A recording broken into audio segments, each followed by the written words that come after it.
descoberta da tumba intacta de Tutancâmon foi o maior achado arqueológico da história. Rei Tut logo se tornou um nome familiar.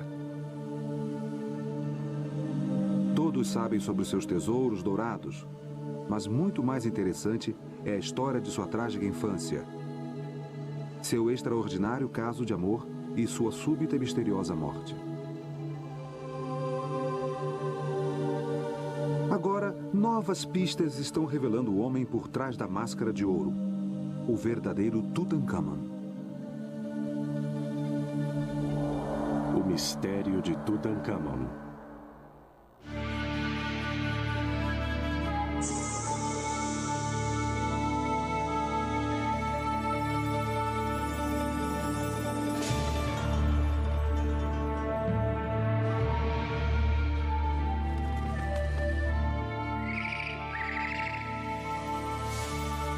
Os grandes egípcios.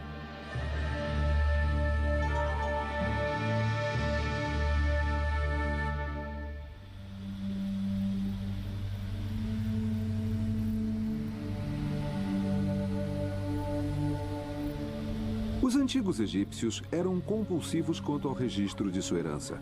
Eles escreviam tudo, sobre as batalhas, prisioneiros, oferendas feitas aos templos e o mais importante, sobre os seus reis.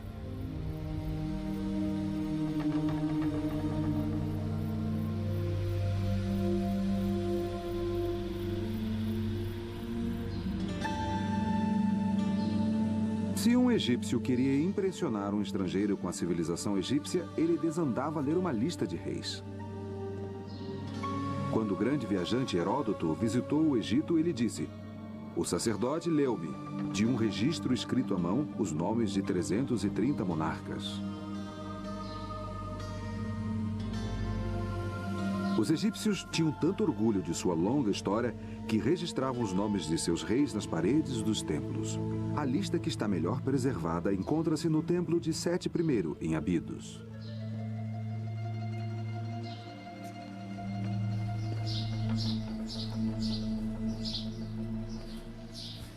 Aqui estamos no corredor dos antigos. Há 3.000 anos, um ritual religioso muito importante ocorreu aqui.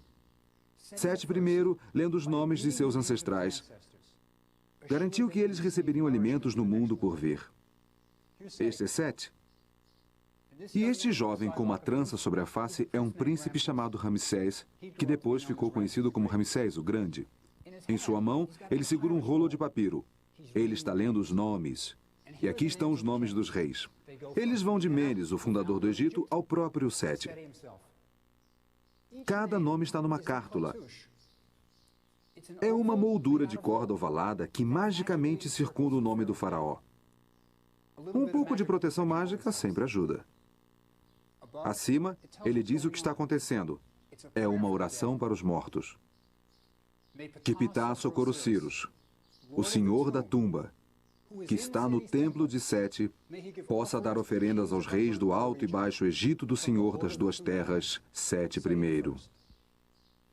Que eles possam ter pão, cerveja, roupas, alabastro, tudo de que precisavam.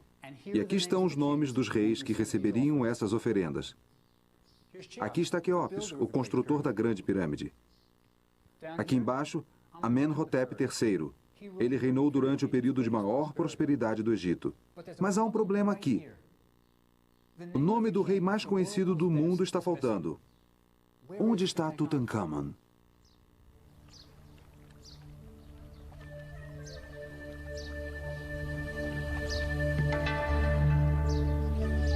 Para começar a desvendar o mistério de Tutancâmon, é preciso começar aqui, em Tebas, a antiga capital do Egito. Era um lugar de fabulosa prosperidade. Os tributos fluíam do Oriente Próximo. O ouro do Sul. O Egito estava no auge, resultado de mais de 1000 anos de estabilidade. Por séculos, os mesmos deuses eram adorados. As margens do Nilo transbordavam regularmente e as explorações militares do faraó garantiam a contínua prosperidade. O poeta grego Homero escreveu: Tebas do Egito, mas as maiores possessões encontram-se nas casas. Tebas dos 100 portais. 200 soldados lutaram na guerra com cavalos e carruagens. Era um lugar incrível. E nesse momento, quando o Egito estava no auge, o faraó Akenaton impôs uma poderosa conversão religiosa.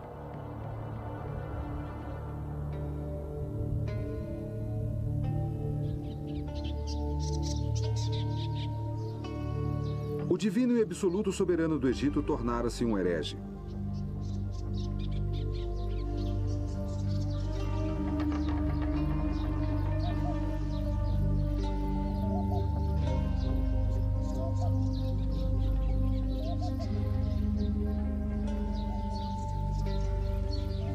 Saíram todos os deuses antigos e foram substituídos por um só, o deus Sol, Aten.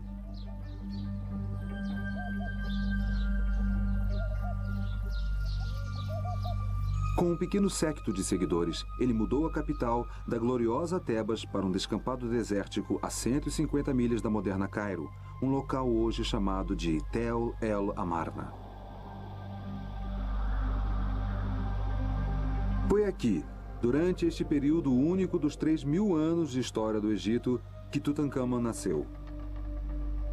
O faraó Akhenaton começou a construção de sua nova cidade, estabelecendo marcos de fronteira para definir os seus limites.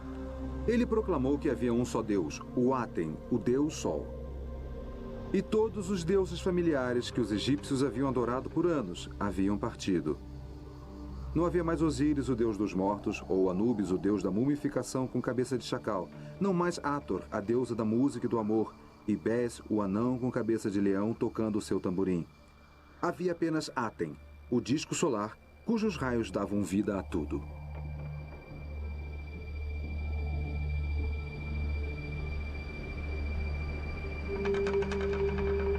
Esta era a religião dentro da qual Tutankhamon nasceu.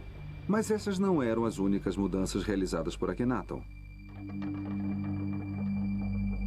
Da noite para o dia, mudou o estilo da arte, de formal para naturalista. Onde antes o faraó era retratado musculoso e vigoroso, Akhenaton era mostrado grotesco e deformado.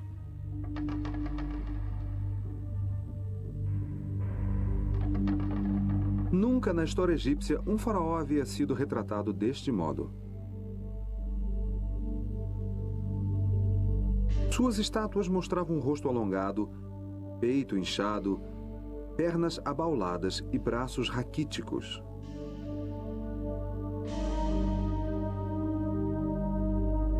Até mesmo a esposa do faraó, a famosa Nefertiti, apresentava braços compridos e um pescoço descomunalmente alongado. Suas 6 filhas, as princesas, foram retratadas com cabeças hidrocefálicas, deformadas, com o crânio projetado para trás. Quando os primeiros egiptólogos descobriram essas estátuas grotescas, eles imediatamente perceberam que algo bizarro havia acontecido aqui. E mais surpreendente ainda era a maneira como a família real foi retratada junta. Todos eram mostrados em cenas íntimas, beijando-se e tocando-se. Akhenaton frequentemente era mostrado segurando uma das filhas no joelho num doce momento familiar. Desde o início da civilização egípcia, nenhuma família real havia sido retratada dessa maneira. Séculos de tradições simplesmente tinham desaparecido. Akhenaton também mudou o sistema político que havia sido tão bem sucedido para o Egito. No passado, a dominação egípcia sobre o Oriente Próximo tinha sido construída sobre um grande exército liderado pelo faraó. Tendo o rei à sua frente, o exército marchava em direção aos países estrangeiros para ampliar as fronteiras do Egito. Depois que o exército conquistava a nova terra, voltava com tudo de valor que podia carregar. Esperava-se que um tributo anual fosse enviado, senão o exército voltaria. Era um sistema simples e o Egito enriqueceu muito. Akhenaton recusou-se a fazer isso. Ele simplesmente não estava interessado. Na sua cidade isolada, ele se dedicava às orações ao deus Aten e passava o tempo com sua esposa Nefertiti e suas filhas. Akhenaton transformou o papel de faraó, de líder político, em líder religioso. Foi uma época notável para o Egito, e Tutankhamon nasceu nesse tumultuado mundo. Do outro lado do rio Amarna, os escavadores descobriram uma inscrição que afirma que o pai de Tutankhamon era um faraó. Mas qual faraó? A resposta foi encontrada em um vale remoto, onde Akhenaton construiu a sua tumba.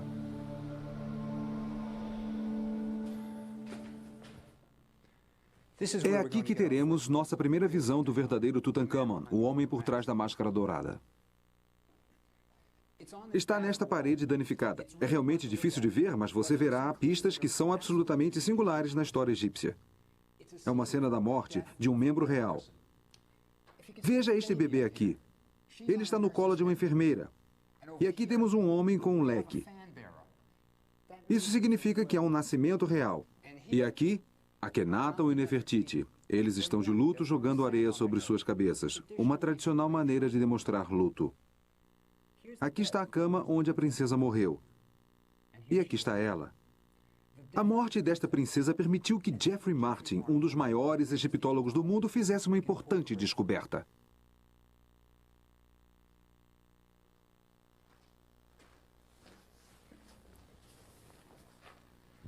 O que o professor Martin percebeu é que nesta sala há uma cena quase idêntica. Aqui estão as carpideiras, e aqui está uma se abaixando e jogando areia sobre o rosto. Mas desta vez não é a morte de uma princesa. É a morte de uma das esposas de Akhenaton. Uma esposa de menor importância, Ia. E Martin sugere que a criança que nasceu não é nada menos do que Tutankhamon. É aqui que a vida e a história de Tutankhamon começam. Para Tutankhamon, crescendo em uma cidade retirada, a vida deve ter sido muito agradável. As crianças eram bem amadas no Egito. Sem dúvida alguma, Tutankhamon foi levado todos os dias ao brilhante templo para adorar Aten em uma atmosfera de tranquilidade e amor. Parece que Aten foi o único. Não havia nenhum aspecto negativo na filosofia do atenismo. Este não era um deus zangado, ansioso para punir crianças travessas. E do conteúdo da tumba de Tutankhamon, podemos ter uma vaga ideia da personalidade do jovem faraó. Ele aparentemente era um apreciador de vinho, pois foi enterrado com quase 3 dúzias de jarros de bom vinho. Um homem comum bebia cerveja, pois o vinho era reservado às classes mais altas. Então a adega de vinhos que Tutankhamon levou consigo para o mundo inferior era um tesouro e tanto. Mas todos esses luxos seriam de pouco consolo frente às tragédias que breve cairiam sobre o jovem rei. Enquanto Tutankhamon estava crescendo, um dos mais ambiciosos e astutos membros da corte chamava-se Ai. Sua tumba, entalhada nos rochedos íngremes de Amarna, é a maior de todas as tumbas dos nobres. Agora, aqui está o nosso homem, Ai. E sua mão está em uma posição de adoração. Ele está adorando o único Deus admissível aqui. Ele está adorando Aten. Atrás dele está a senhora Ai. Ela está vestindo uma linda peruca, há um cone de incenso sobre a sua cabeça e as suas mãos estão na mesma posição. Ambos estão adorando Aten. Agora, se você quer ver as recompensas que isso traz, venha até aqui.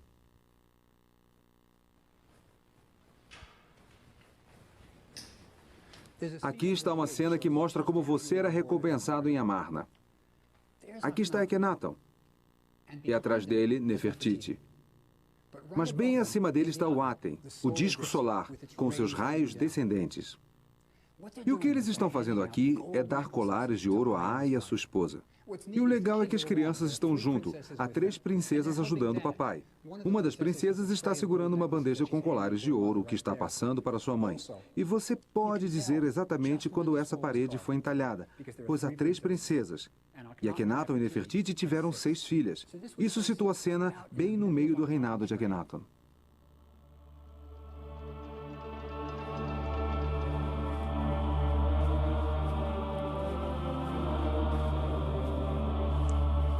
E como em todo o resto de Amarna, aqui também existe um mistério. Veja essas colunas. Estão inacabadas. A tumba não está completa. Quando os operários chegaram neste ponto, eles deitaram suas ferramentas e nunca mais voltaram. Sabemos que Ai continuou vivendo anos depois disso. Então, por que o funcionário mais poderoso de Amarna deixou a sua tumba inacabada bem no meio do reinado do faraó?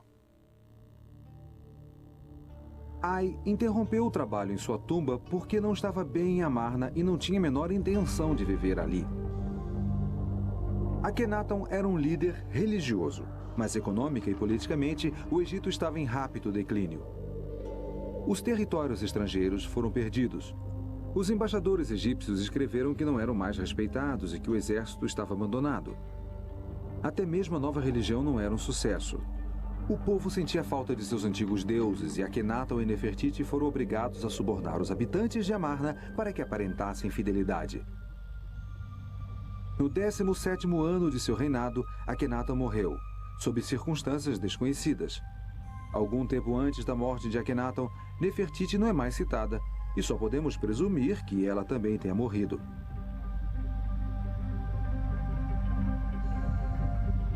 Em pouco tempo, a cidade de Amarna ficou deserta. Uma indicação de quanto todos queriam esquecer o episódio de Amarna está no famoso busto de Nefertiti. Uma das maiores obras de arte da história do mundo foi deixada para trás, na prateleira de um escultor. Ninguém a queria.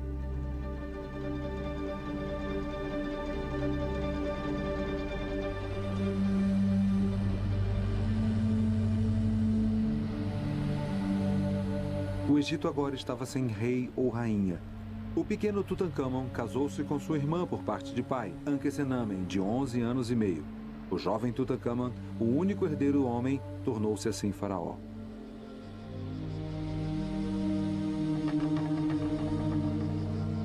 A revolução de Akhenaton havia representado uma mudança muito grande para um Egito conservador.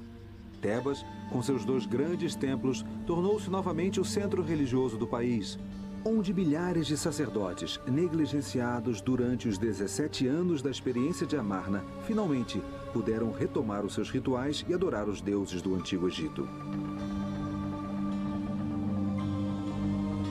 Tutankhamon, acompanhado de sua jovem esposa Ankhesenamen, passou a morar no palácio de seus ancestrais. Imagine como deve ter sido para o jovem ser arrancado do único lar que ele conhecia e levado para uma cidade que ele nunca havia visto.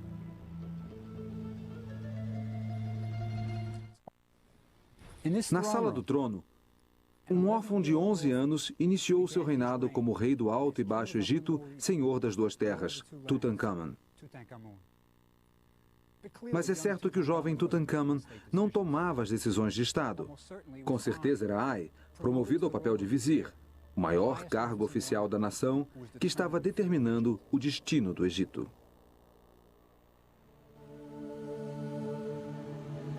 Tutankhamon não foi o único menino faraó da história do Egito. Uma carta, escrita 1000 anos antes por um outro menino rei, lembra-nos que apesar de Tutankhamon ser o rei do Alto e do Baixo Egito, ele também era uma criança.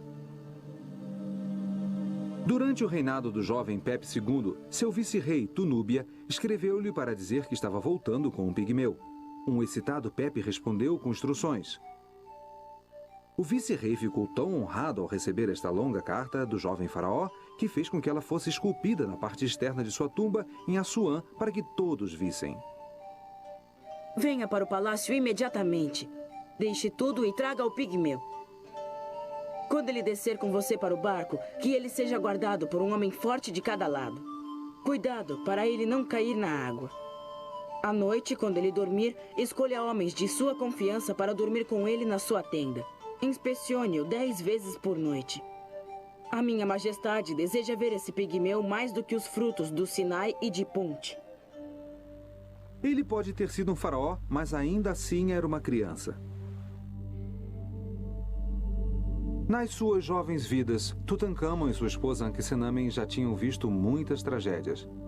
Eles devem ter criado laços fortes durante o devastador resultado da morte de seu pai, Akhenaton. E após a morte de Akhenaton, não há menção alguma à rainha Nefertiti, que provavelmente morreu na mesma época.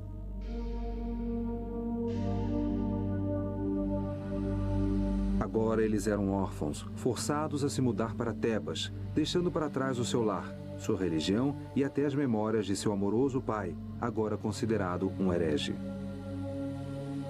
Dos objetos encontrados na tumba de Tutankhamon, a impressão era de que o casal era inseparável.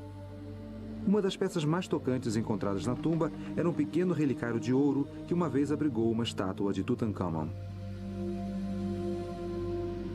Cada uma das cenas do relicário mostra Ankhesenamen no papel de uma esposa amorosa e atenciosa. As vinhetas mostram o casal real em cenas de intimidade. São tocantes. Enquanto Tutankhamun caça, Ankhesenamen segura sua próxima flecha. Tutankhamun despeja um perfume nas mãos de sua noiva. Obviamente, eles são devotados um ao outro e gostam de ficar juntos. Por motivos políticos, a cerimônia de seu casamento ocorreu quando ainda eram crianças. Mas existia claramente uma real ligação afetiva entre marido e mulher. O relicário provavelmente foi encomendado por Ankhesenamen como um presente para seu marido. De certo modo, foi uma carta de amor escrita em ouro. Eles formavam um casal mágico e na tumba havia uma lamparina mágica que era o seu segredo especial. O vaso de alabastro não tem nada pintado na parte de fora, nem na parte de dentro. Mas quando é aceso, revela o jovem casal. O truque é que existe um segundo copo menor, esculpido para se encaixar por dentro, no qual o casal foi pintado. Então eles só podem ser vistos quando a lamparina é acesa e torna-se translúcida. Aqui neste canto do Museu do Cairo, há uma outra pista essencial sobre os acontecimentos. Isto é um comunicado ao público. Ele foi colocado no Templo de Karnak, o grande centro religioso de Tebas. Logo depois da chegada a Tebas, aqueles que orientavam Tutankhamun decidiram que ele deveria retornar aos antigos deuses. E foi assim que eles fizeram. Estas 3 linhas de hieróglifos aqui contam uma história terrível. Elas dizem o seguinte: os deuses e deusas do Egito, desde a ilha Elefantina até os pântanos do Delta, foram abandonados. Seus santuários estavam abandonados e cobertos de ervas daninhas. O país caiu na desordem. Os deuses tinham se esquecido desta terra. Basicamente, eles estavam culpando o pai de Tutankhamun pelo estado horrível em que o Egito se encontrava. Quando este aviso foi entalhado, Tutankhamun provavelmente tinha 12 anos. Estas não são as palavras de um garoto de 12 anos. Alguém estava culpando seu pai pelos males do mundo. Pense como ele deve ter se sentido. Deve ter sido horrível.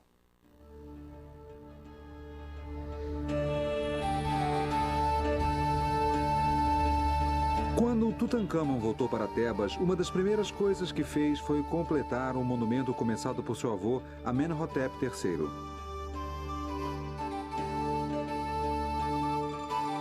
Aqui no Templo de Luxor, Amenhotep tinha construído uma colunada, mas ele morreu antes que ela fosse decorada.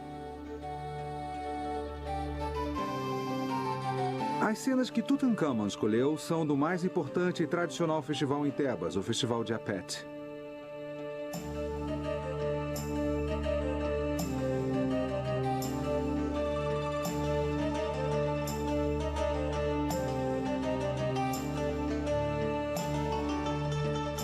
Apet é o antigo nome egípcio para o Templo de Karnak. Uma vez por ano, as estátuas dos 3 deuses mais importantes de Tebas, Amon, Mut e Koshnu, eram colocadas em pequenos relicários e trazidas de Karnak para Luxor para que todos pudessem vê-las.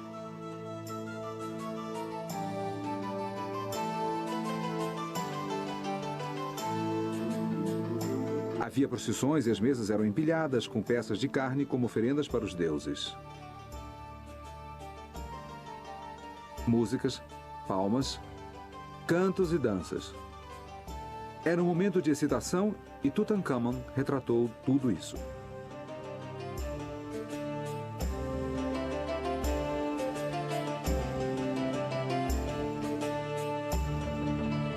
Ele também participava e ordenou que ele mesmo fosse retratado fazendo oferendas para os deuses. Há um grande problema aqui. Tutankhamun decorou todas essas paredes. Seu nome deveria estar em todo lugar, mas o único lugar onde você pode encontrá-lo é aqui, nesta parte isolada do templo. Estes 3 pequenos hieróglifos representam um de seus nomes, Neb-Keperuri. Alguém se esforçou muito para eliminar qualquer traço de Tutankhamun. Tutankhamun e Ankhesenamen, sem dúvida alguma, eram muito unidos devido às tragédias que suportaram juntos. A escavação da tumba de Tutankhamun revelou ainda uma outra tragédia que partilharam juntos. Ankhesenamen havia sofrido 2 abortos. Em uma pequena câmara, fora da câmara funerária, 2 caixões em miniatura foram encontrados. Dentro deles havia 2 fetos. Howard Carter, o descobridor da tumba, desembrulhou o feto menor e percebeu que ele tinha uns 5 meses de maturidade e não mostrava sinais de ter sido mumificado. O segundo feto foi enviado para o Dr. Douglas Derry, professor de anatomia da Universidade do Cairo. Ele o desembrulhou e percebeu que era o feto de uma menina de 8 meses. Este havia sido embalsamado. Derry mencionou que ele encontrou no crânio o arame que os embalsamadores utilizavam para remover o cérebro. Os fetos, curiosamente, desapareceram nos anos 30, mas recentemente o feto maior foi redescoberto no Hospital Kasarel Ain, onde Derry o havia guardado. Quando o feto menor foi encontrado no ano passado, o Dr. Fauzi Gabala, dirigente do Departamento de Anatomia, convidou-me para examinar os 2 fetos. O que sempre me intrigou foi que na literatura antiga eles diziam que as múmias foram examinadas por Howard Carter e mais tarde por Derry, o anatomista da Universidade do Cairo. Sim. Sim. Disseram que os 2 fetos, quer dizer, Ankhesenami teve 2 abortos, esse foi o maior. E disseram que o menor não foi mumificado porque eles não viram uma incisão na parte inferior do abdômen. Mas aqui, vamos dar uma olhada. Este feto menor, infelizmente, foi muito atingido pela degeneração. Mas a resina está clara e aparentemente está na parte inferior da cavidade abdominal.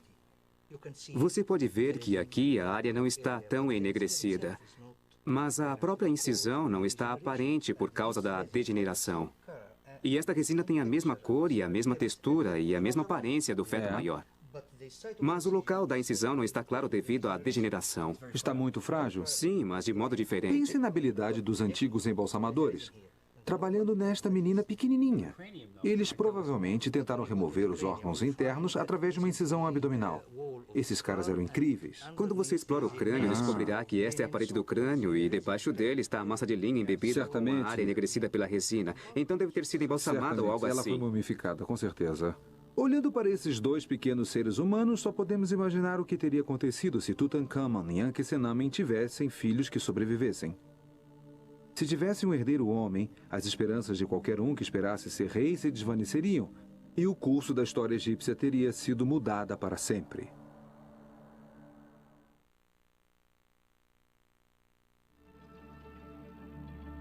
E ocultando-se nas sombras estava o pior pesadelo do menino rei. Logo após Tutankhamun ter sido coroado rei, Ai tornou-se vizir do Egito, o equivalente a primeiro-ministro. Ele, indubitavelmente, tinha uma grande influência sobre Tutankhamun e sobre as suas decisões. Além de aconselhar o rei e ministrar a justiça, o vizir tinha um outro poder extremamente importante. Ele controlava o acesso ao palácio. Ninguém podia entrar ou sair sem o seu conhecimento e permissão.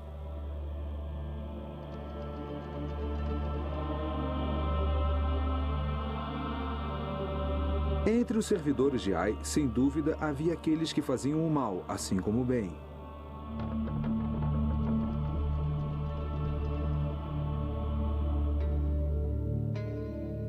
Uma das raras imagens que temos de Tutankhamun em seu papel oficial como faraó está na tumba de Oi, seu vice-rei para Núbia. Aqui podemos ver o jovem rei realizando seus deveres oficiais sozinho.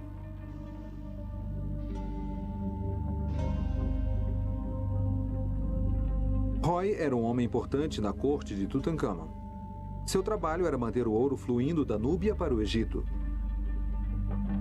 A antiga palavra egípcia para ouro era Nubi.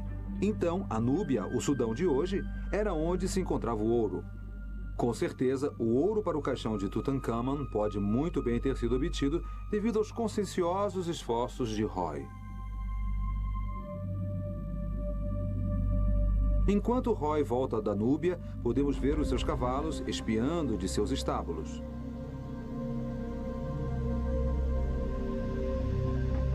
A decoração de sua tumba é dominada por núbios, trazendo seu tributo a Tutankhamun.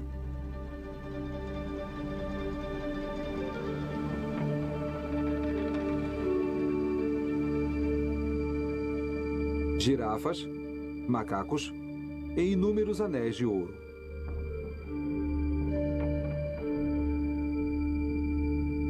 Quando Roy foi enterrado, Tutankhamun era um jovem amadurecido, capaz de pensar por si mesmo.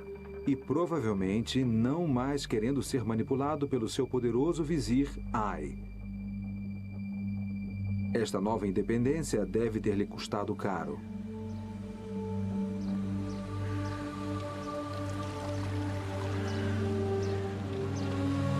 E depois, súbita e misteriosamente, com apenas 20 anos de idade, Tutankhamon morreu. Seu corpo foi mumificado, transportado de balsa até a margem oeste do rio, o lugar dos mortos. E ali ele foi enterrado com os outros faraós do Egito, no Vale dos Reis. Esta é a mais famosa tumba do mundo. Mas todos que a visitam ficam desapontados. Não é grande coisa, é? Mas ninguém esperava que Tutankhamon morresse tão jovem.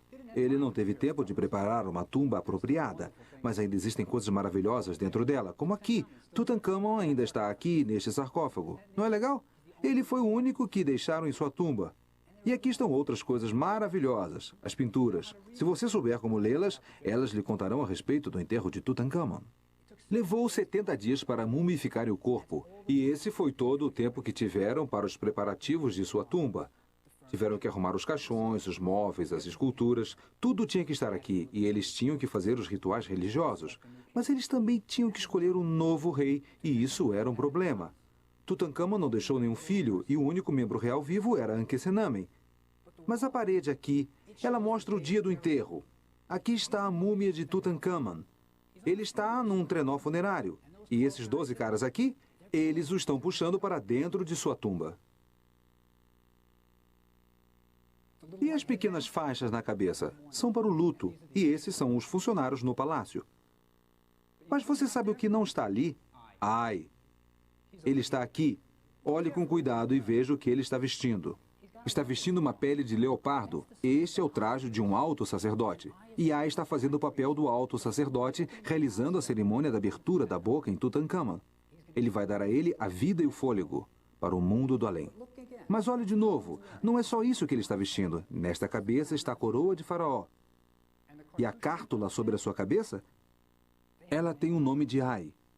Ai tornou-se Faraó. Ele sucedeu Tutankhamon. E como Ai, um homem comum, tornou-se Faraó? Ankesenamen deve ter ficado de coração partido com a súbita morte de Tutankhamon, seu jovem esposo. O seu relacionamento havia sido moldado desde crianças, partilhando o trágico resultado de Amarna. Por todo o tumulto e todas as mudanças, eles sempre tiveram um ao outro como amorosos confidentes. Nos dias imediatamente após a morte de Tutankhamon, uma série de eventos revelou a probabilidade de que diversos assassinatos ocorreram neste tumultuado período. O primeiro desses eventos, um pedido de Ankesenamen, está gravado em uma antiga lâmina encontrada nos arquivos da capital hitita de Beyserrir, na moderna Turquia. A carta de Ankesenamen era tão notável que até mesmo o destinatário da carta, o rei hitita, não acreditou nela. Meu esposo morreu. Eu não tenho um filho, mas dizem que vós tendes muitos filhos. Se me deres um filho vosso, ele se tornaria o meu marido. Eu jamais escolheria um de meus servos e faria dele meu esposo. Tenho muitos receios. Por que Ankesenamen estaria pedindo para que um esposo lhe fosse enviado de fora das fronteiras do Egito e logo dos hititas, um tradicional inimigo do Egito? O rei hitita recusou, achando que era algum tipo de truque. Desesperada, Ankesenamen escreveu-lhe novamente. Por que dizeis, eles podem tentar enganar-me? Se eu tivesse um filho, escreveria para um país estrangeiro de maneira a humilhar a mim mesma e ao meu país? Vós não confiais em mim e dizeis tal coisa. Aquele que era o meu esposo morreu, e eu não tenho filhos.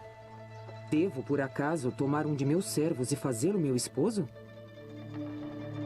Dizem que vós tendes muitos filhos.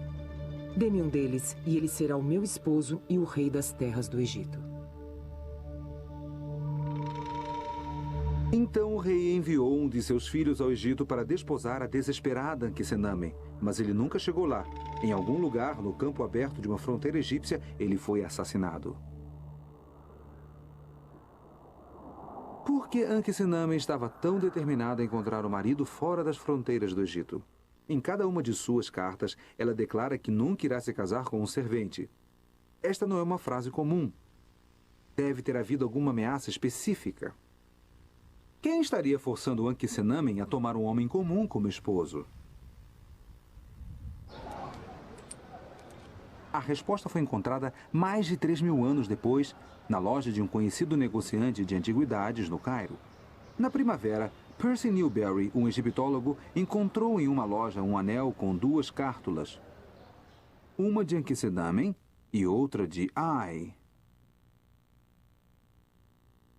Newberry imediatamente escreveu a Howard Carter sobre esta revelação. Meu caro Carter, interessará você saber que acabo de ver um anel, que tem nele a cártula de Ankhesenamen junto com o prenome do rei Ai. Isso pode ser interpretado como significando que o rei Ai casou-se com Ankhesenamen, a viúva de Tutankhamon. Era então o velho vizir Ai, o servente que Ankhesenamen tão desesperadamente tentava evitar.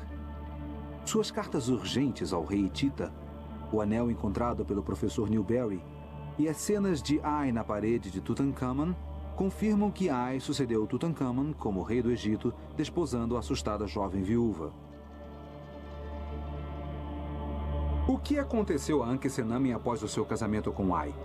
Quando o professor Newberry descobriu o anel, provando o casamento entre o ancião Ai e a jovem Ankhesenamen, de 21 anos, ele escreveu para Howard Carter. Há alguma chance de você ir para o Vale Oeste para ver a tumba de Ai? Se você for até lá, há uma dúvida muito interessante a ser esclarecida. Em uma das paredes da câmara do sarcófago, há uma figura do velho rei Ai, com a rainha Tei atrás dele. Existe algum traço de alguma figura atrás da rainha Tei? E a cártula é grande o bastante para o nome de Ankhesenamen? Se Ankhesenamen estava viva quando Ai morreu, cerca de 3 anos após o seu casamento, ela seria mostrada nas paredes de sua tumba. Então, é na tumba de Ai que precisamos procurar as pistas para o destino de Ankhesenamen.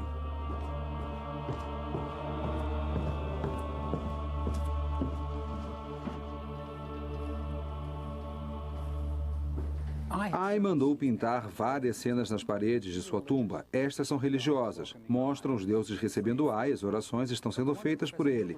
Mas aquela que interessava ao professor Newberry, a cena que irá nos contar a respeito de Ankhesenamen está aqui. Aqui temos Ai. Ele está caçando nos pântanos. E Ankhesenamen devia estar com ele. Ela é sua esposa, é a rainha do Egito. Mas esta cártula aqui é curta demais para o seu longo nome. Ele tem o tamanho certo para o nome da primeira esposa de Ai, Tei. E esta figura aqui é Tei, mas não há espaço para Ankhesenamen atrás dela. E os hieróglifos nos dizem que Tei é a rainha do Egito. O que aconteceu a Ankhesenamen? Para Tei poder se tornar rainha, Ankhesenamen teria de ter morrido. Assim como para Ai tornar-se rei, Tutankhamon teria de ter morrido. Só podemos imaginar que Ankhesenamen sofreu uma morte semelhante àquela do príncipe Tita e de Tutankhamon. Poderia se tratar de um serial killer? Ai poderia ter matado em seu caminho para o trono?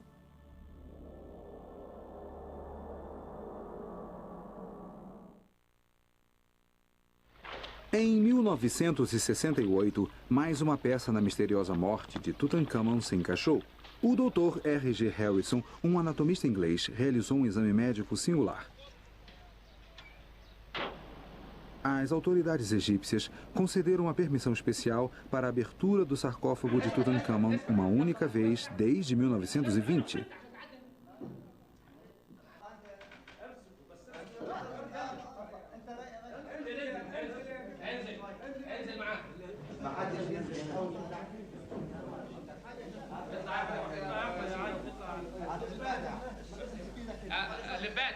Observado por turistas impressionados, o corpo mais uma vez foi revelado.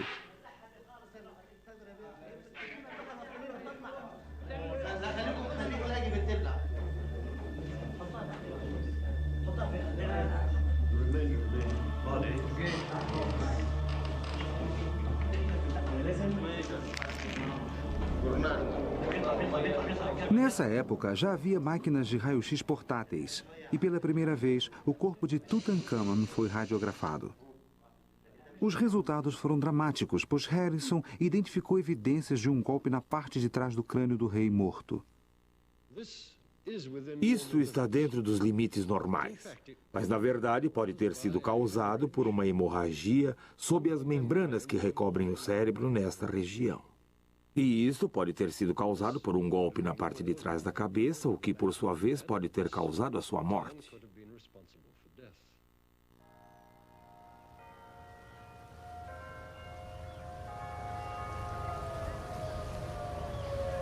Ninguém tinha olhado para os raios-x de Tutankhamon desde que Harrison os havia estudado há mais de 30 anos. Então eu decidi conseguir uma cópia e levá-la para um conhecido radiologista da minha escola, o C.W. Post Campus da Universidade de Long Island. Aí está. Bem, a teoria que o Dr. Harrison propôs é bem interessante, porque eu acho que há uma interrupção aqui no osso occipital, na parte posterior do crânio, que pode representar uma pequena fratura. E ele então sentiu que essa área escura aqui representava o coágulo. Aham. Se for assim, e este é o outro lado do coágulo, isto sugere que o coágulo calcificou. Significaria que isso estava aí já há algum tempo, talvez diversos meses. Seria preciso estar vivo na época para obter essa calcificação. Então, se Tutankhamon recebeu um golpe na parte de trás da cabeça, ele teria sobrevivido, não morreu imediatamente. Se isso for um coágulo, como supôs... Certo. Agora, o É que... verdade, ele teria que ter Qual teria sobrevivido sido o por seu um bom estado de tempo. consciência? Ele estaria inconsciente ou... Inicialmente, ele poderia de algum modo viver, mas com certeza, com um coágulo desse tamanho na área confinada, que chamamos de fossa posterior, a parte de trás do crânio, isso causa uma grande pressão no cérebro e a área do cerebelo, certamente, estaria inconsciente por algum tempo para desenvolver a calcificação. Interessante. O que pode me dizer sobre a sua posição no momento do golpe? Em que posição ele estava quando recebeu esse golpe na parte de trás da cabeça? É um lugar normal para se receber um golpe? Não de um modo geral. Está bem próximo à base do pescoço. Aqui, temos um manequim, talvez eu possa lhe mostrar. Por favor, mostre. Agora, se ele estivesse deitado assim, o golpe teria que ser dado bem aqui, no pescoço, entre esta área e a base do crânio. Há um crânio aqui, eu vou pegar.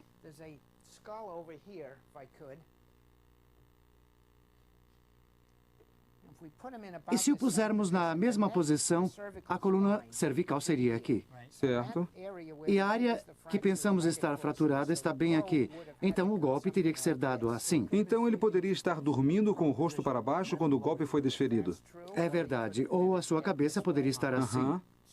E ter sido golpeada dessa forma. Então ele talvez ficasse inconsciente, poderia sobreviver pelo menos um mês ou dois assim, e depois morreria como resultado do golpe. Correto, Interessante, correto. obrigado. Obrigado.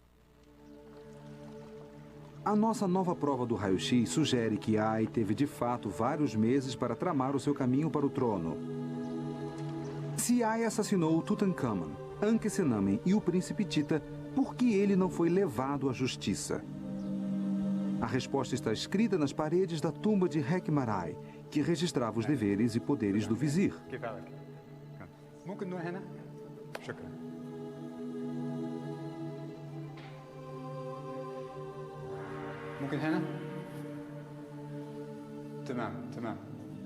Ah, aqui está o segredo. Que ninguém julgue no domínio do vizir. É ele quem deve punir o faltoso. Em outras palavras, ninguém pune o vizir. Não temos uma arma fumegante, mas está claro que Tutankhamon, Ankhesenamen e o jovem príncipe Tita todos tiveram que morrer em alguns meses para que Ai se tornasse faraó. Era Ai, como vizir, que poderia arranjar para que Tutankhamon fosse morto no palácio. Era Ai que poderia arranjar para que o jovem príncipe Tita fosse morto nas fronteiras do Egito. E somente Ai poderia forçar Ankhesenamen a casar-se com ele e depois mandar matá-la. Esta estranha sequência de eventos que ocorreu há 3.000 anos em Tebas foi toda em benefício de Ai. No final, os esforços de Ai trouxeram poucas recompensas. Ele morreu 3 anos após tornar-se rei. Sua tumba foi roubada, sua múmia foi destruída, seu nome foi apagado e os objetos preciosos que ele planejava levar consigo para o mundo além foram roubados. Hoje, o seu nome é desconhecido, lembrado apenas pelos egiptólogos, pois ele sucedeu Tutankhamon como faraó. Quanto a Tutankhamon, os egípcios odiaram tanto o que o seu pai fizera que sistematicamente removeram todos os traços de sua memória. É por isso que a cártula de Tutankhamon não está incluída nas paredes de Abidos, onde estão registrados os nomes de todos os reis do Egito. É por isso que o seu nome foi apagado das colunas do templo de Luxor que ele decorou. Mas apesar disso, seu nome ainda vive. Sua pequena tumba no Vale dos Mortos, logo coberta pelo cascalho do enterro de um faraó posterior, manteve-se intocada por 3.000 anos. Tutankhamon, que tanto sofreu em sua vida, descansa em sua tumba. O único faraó que ainda está enterrado no Vale dos Mortos. Somente para ele, a antiga oração egípcia tornou-se verdadeira. Que o Senhor das duas terras, o rei do Alto e do Baixo Egito, Nebiqueperuri Tutankhamon, tenha vida, saúde, prosperidade como Rai para sempre.